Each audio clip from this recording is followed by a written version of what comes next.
झालं का? डबा झाला का? डबा झाला की चाललाय. काय चाललंय आज? चपाती पोळ्या. आज काय काय पोळ्या? बघा पोळ्या कसल्या गबगबीत. कधी? कालच्या पोळ्या होय? पुरण राहिलेलं. हा का? गबगबीत केलं तो. परत केलं होय पोळ्या? पुरण राहिलेलं काय करायचं? आणि स्पेशल काय करायचं आपल्याला? चपाती सोबत पुरणपोळी सोबत छान लागतं असं मस्तपैकी असा रत्नागिरी हापूसचे आपल्याला छानपैकी असे हे करायचे. काय करायचे? आमरस करायचा. आमरस करायचे? रस करायचा? रस करायचा.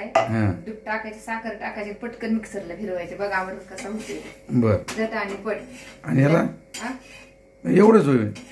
चपाती रस आणि तोंडी लावायला काय? थापोळी काढायच्या. थोडासा बटाटा केला सकाळी, संपून गेला, डबं गेलं. आधीचला डब्याला केला होता बटाटा. बर बर बर. तर मला थापोळी काढा, तोंडी लावायला रसा सोबत छान लागते.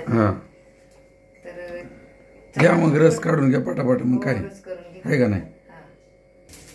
तर मित्रांनो, रत्नागिरी हापूस आंबा बघा, म्हणजे कसं पातळ साल असते आहे ना, सालीला अजिबात वायाला जात नाही. तर साल अशी सुटली तर तुम्हाला रत्नागिरी हापूस आंबा आहे, नाही तर मग म्हणायचं डुप्लिकेट आहे. डुप्लिकेट आहे.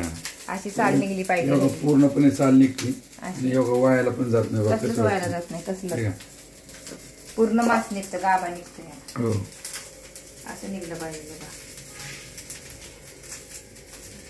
बघा असं मस्तपैकी चमच्याने काढून घ्यायची मिक्सर मध्ये. चमच्याने काढून घेतली, त्याच्यात दूध टाकून फिरवलं, साखर टाकायची थोडी चवीनुसार. झाला आमरस. झाला का नाही तयार आमरस? दूध टाकून कसा घट्ट झाला. अरे वा, मस्त. झटकेपट सकाळ सकाळी गरमागरम चपात्या आणि मस्तपैकी आमरस. काल खाल्ल्या पुरणपोळ्या, आज पण पुरणपोळ्या, चपात्या आणि मस्त छान असा आमरस. आणि तोंडी लावायला कात्र्याचा बटाटा आणि थापोळी, बेसन पोळ्या. होय, बेसन पोळी बनवू अजून. कसं झालंय सांगा. आणि या सर्वांनी मस्तपैकी छानपैकी आमरस खायला.